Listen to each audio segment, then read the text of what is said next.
kita mencak-mencak datang sekolah, misalnya anak nangis datang, kenapa? Penggosok saya disembunyiin sama si ini. Besoknya langsung datang sekolah. Terus besoknya lagi, spidol saya disembunyiin, lagi datang sekolah, kan nggak mungkin. Nah itu maksud saya. Halo Sobat Super, apa kabar? Kembali lagi bersama psikolog cantik Indonesia, Mbak Ice. Zombie Apocalypse.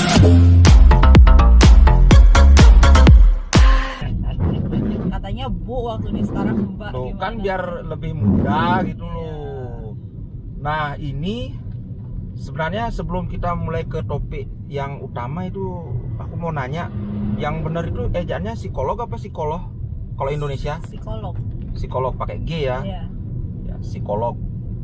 Nah ini loh Bu, Iya. Bu lagi Mbak. Wih, Ini aku mau nanya soal bullying. berat ini. Bullying tapi pada anak-anak ya, jadi sekitaran anak SD gitulah. Soalnya mungkin aku sih mikirnya kayaknya pendekatan bullying pada anak dengan anggaplah remaja itu mungkin agak beda ya. Nah makanya agak spesifik yang anak-anak aja. Gini Bu, pertama bullying itu sebatas apa sih suatu tindakan sampai bisa dikategorikan bullying? Misalnya kayak saya nyandain temen gitu, kayak kelitik-kelitikin temen, sembunyiin penghapusnya, kayak gitu-gitu waktu anak kecil kan biasa. Itu udah masuk bullying apa enggak sih? Bullying itu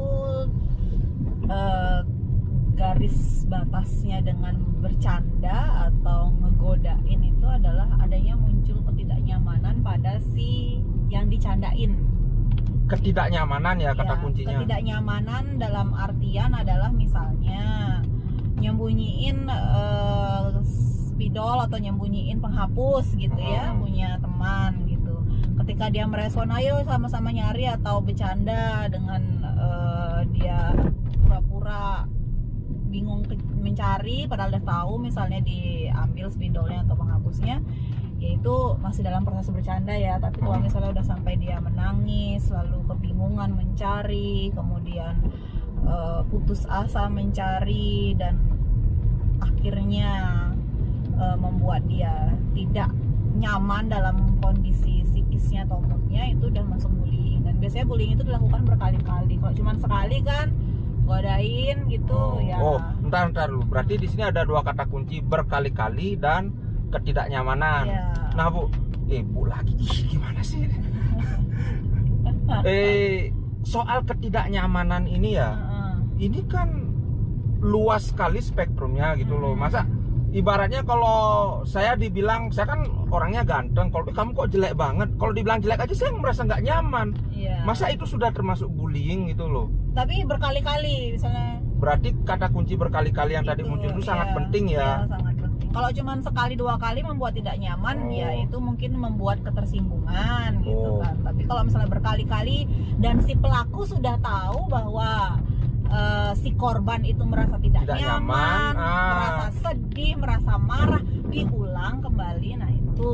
Oh berarti ini kata kunci ketiga nih. Iya. Jadi satu tidak nyaman, dua berkali-kali, tiga si pelaku bullying ini tahu bahwa si korban nggak suka digituin. Iya, benar. Itu sudah masuk bullying. Iya. Nah sekarang, karena walaupun ada ketiga kata kunci tadi, itu kan masih tetap agak luas. Jadi bisa nggak kita misalnya menarik batas yang lumayan definitif lah, mana yang masih bisa ditoleransi, mana yang harus diintervensi gitu loh. Namanya anak-anak gitu loh, kadang-kadang kan anak-anak dia nggak tahu gimana cara menyikapinya. Sekarang misalnya kita sebagai orang tua gitu, yang kayak gimana yang biarin aja dulu.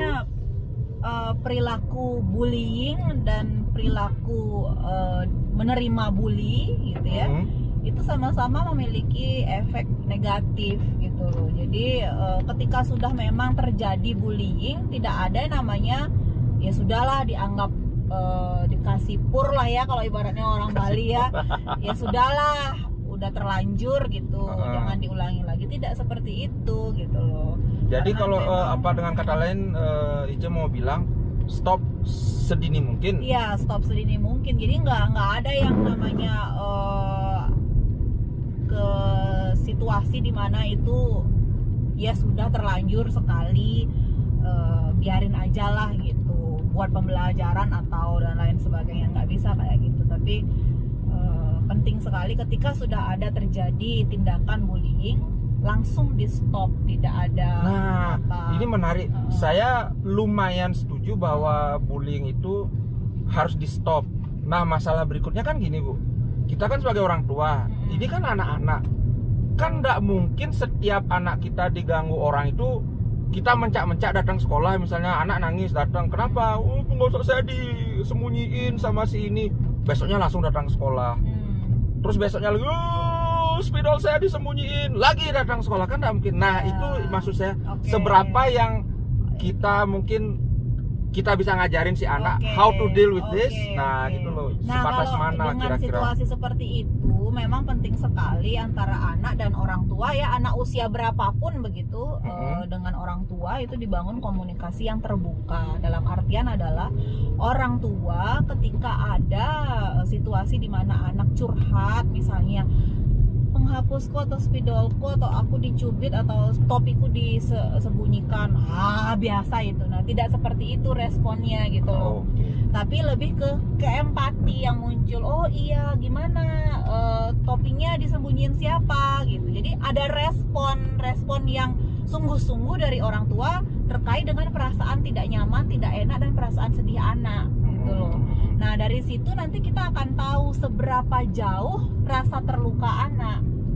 Gitu. Nah, ketika kita sudah tahu seberapa jauh rasa terluka anak, maka orang tua bisa tahu kapan waktunya untuk datang ke sekolah untuk berkomunikasi, kapan intervensi. Misalnya anaknya bilangnya udah sampai nggak bisa belajar gitu, karena ternyata akhirnya ketika ada komunikasi terbuka itu anaknya bilang tidak hanya situasi spidol atau pensil atau apapun itu disembunyikan. Setelah itu misalnya diejek gitu ya, ketika anak kebingungan mengerjakan tugas, nggak punya alat tempur untuk mengerjakan itu, diejek.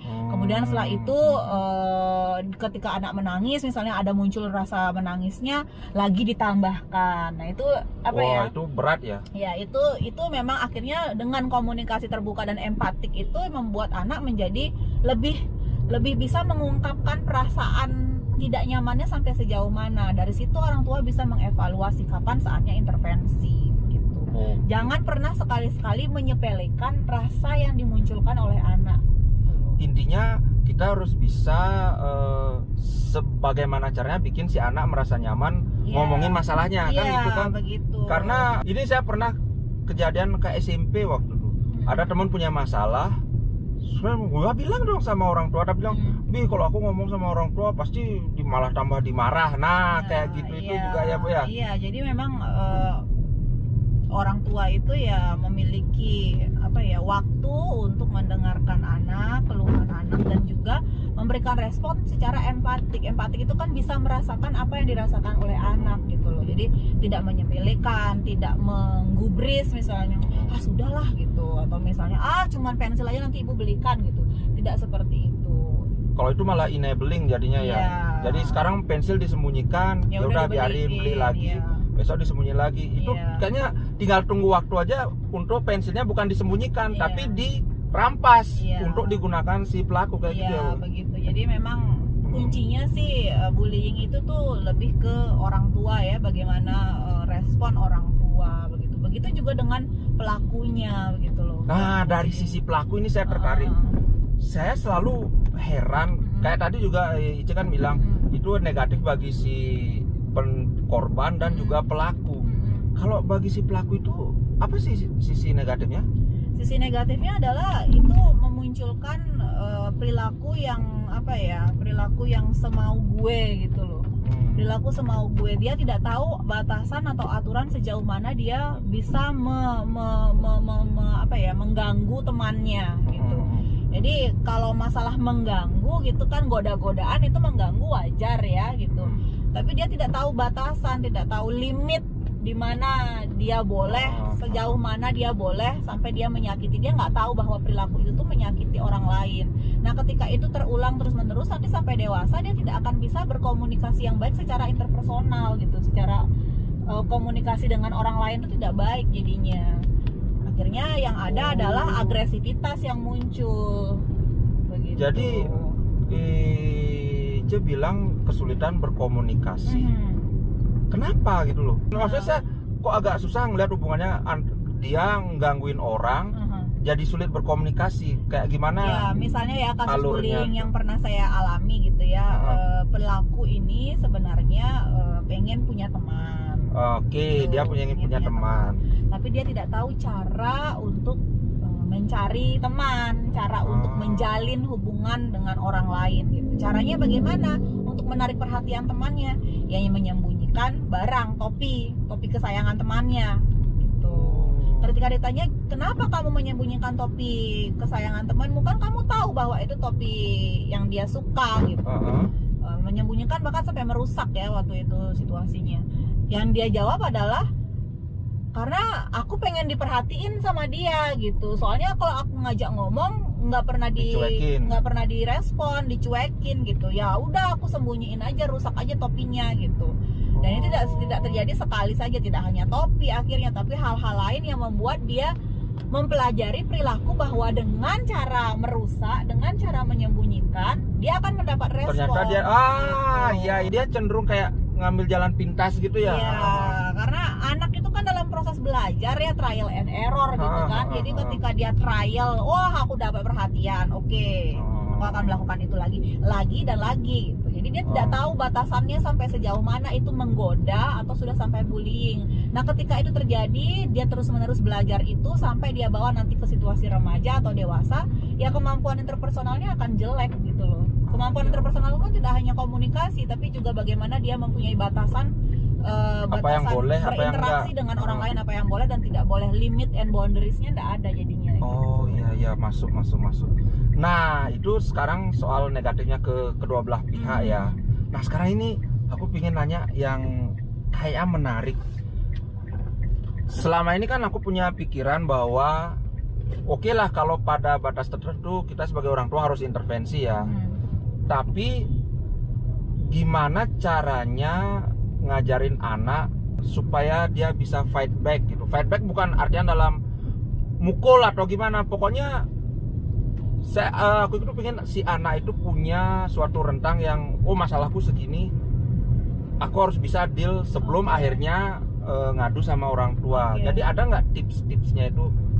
Gimana caranya kita ngajarin anak, membekali anak kayak gitu? Disampaikan saja ke anak. Waktu yang tepat itu adalah biasanya sebelum tidur ya, untuk memberikan nasihat atau memberikan pesan kehidupan gitu ke anak itu ya sebelum tidur, karena memang kondisinya kan badan sudah rileks, lalu sudah selesai dengan rutinitas bermainnya, belajarnya gitu ya. Nah itu bisa disampaikan di sana. Ketika kamu merasa tidak nyaman diperlakukan oleh orang lain, kamu bisa menyatakan bahwa aku tidak nyaman gitu loh.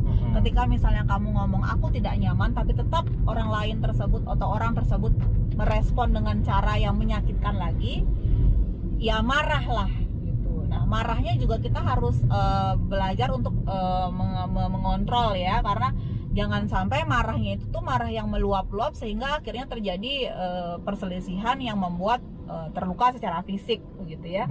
Marahnya itu lebih ke misalnya menyatakan tidak suka, lalu menyatakan konsekuensinya gitu.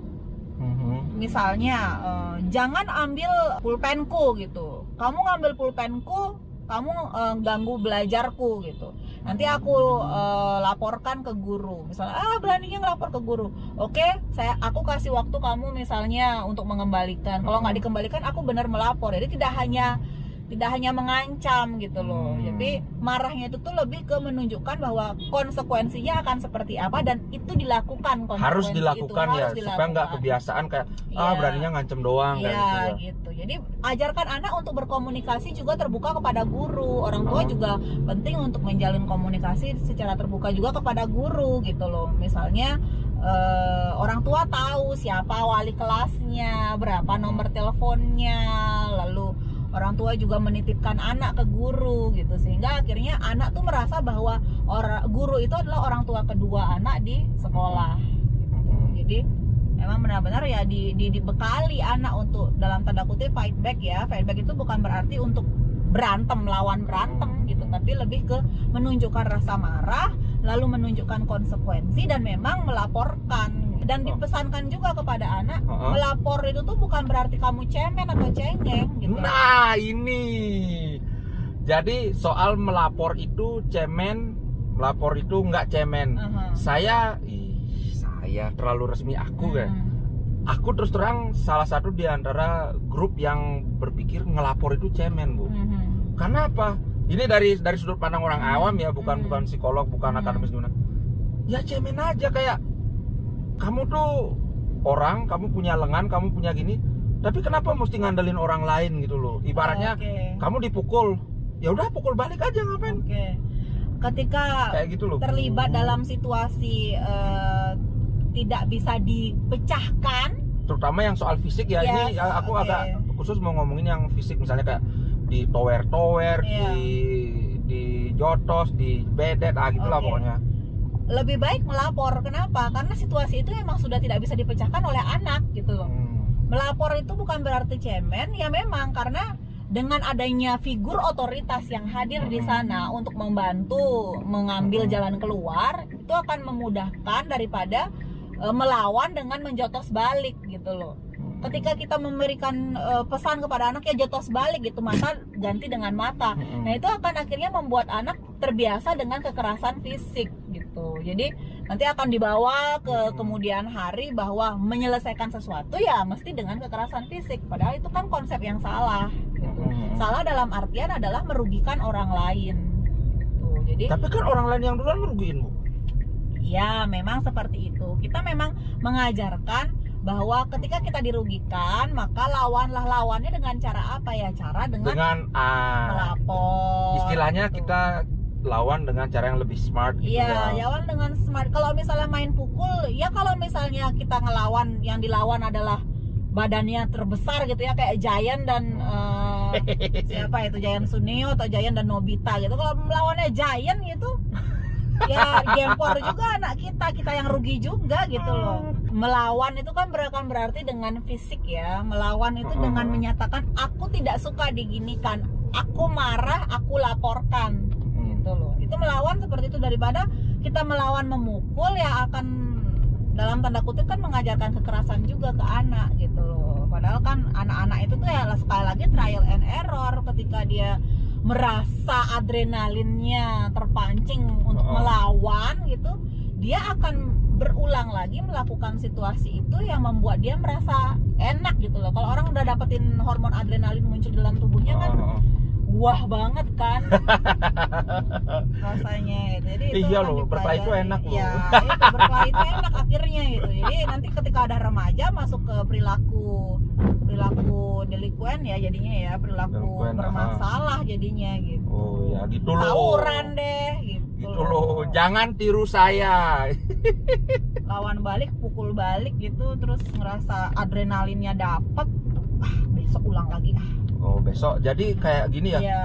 Dia terkonsep apapun masalahnya kekerasan solusinya, kayak gitu ya? Iya, bisa kayak gitu. Dan kadang-kadang juga ketika korban bullying itu secara garis besar ya umumnya, tapi jumlahnya juga belum bisa dipastikan gitu, umumnya akan menjadi pelaku pada komunitas yang lebih lemah dibanding dia.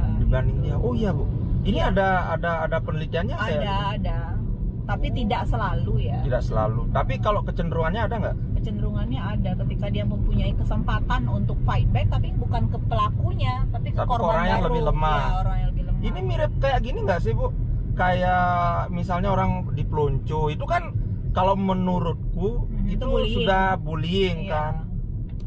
Ya, mungkin nggak itu ketika ini kemudian dia melonco ke juniornya. Iya begitu. Jadi memang harus di stop ini, lingkaran setan ini harus di stop dengan cara cara-cara yang memang benar-benar yang cara tidak dengan kekerasan fisik maupun kekerasan verbal. Nah itu pandangan dari dari sisi yang psikologi yang lebih ini ya.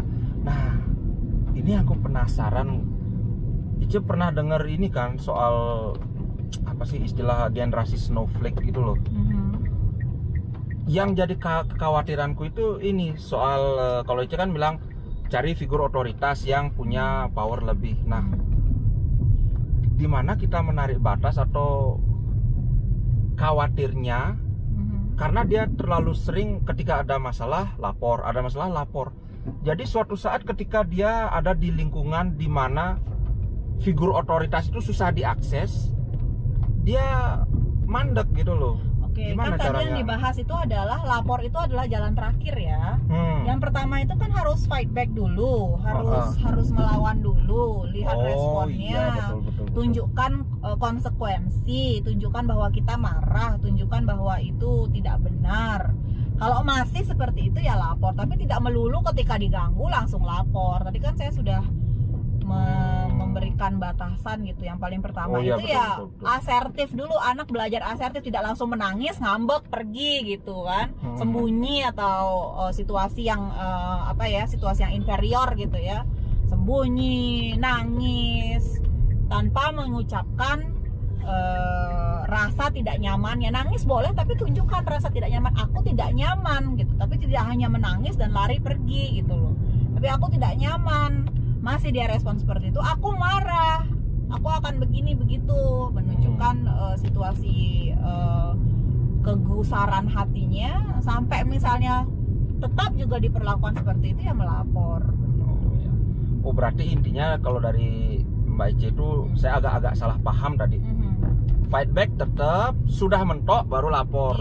Cuma fight backnya itu minus kekerasan. Pokoknya kalau prinsip dari sisi Mbak Ica itu dimanapun situasinya jangan ikutan mukul kayak gitu kan ya. Benar. Oke, gitu loh. Jadi nggak perlu khawatir soal snowflake itu karena ngelapor itu adalah solusi terakhir. Iya benar. Oke, wah, menarik ini. Coba kalau saya dari SD udah ketemu Ica, mungkin masa lalu saya tidak jadi seperti itu. Saya juga waktu SD juga nggak seperti ini. Oke gitu ya, semoga berguna tips dan pemaparan tadi. Sekali lagi apa yang saya sampaikan itu dari sisi orang awam. Kalau yang Mbak Ica ini dari sisi psikologi klinis, sudah terbukti, ada penelitiannya segala macam lah. Oke, sampai di sini dulu podcast KW kali ini. Sampai jumpa di kesempatan berikutnya. Oke, ciao. Like and subscribe ya. Iya, gila guys. Nggak perlu saya ngomong minta subscribe. Bintang tamunya yang nyuruh subscribe. Karena saham saya ada di sini. Kenapa? Lanjutin, cepat ngomong. Karena saham saya ada di sini. Oke, ciao.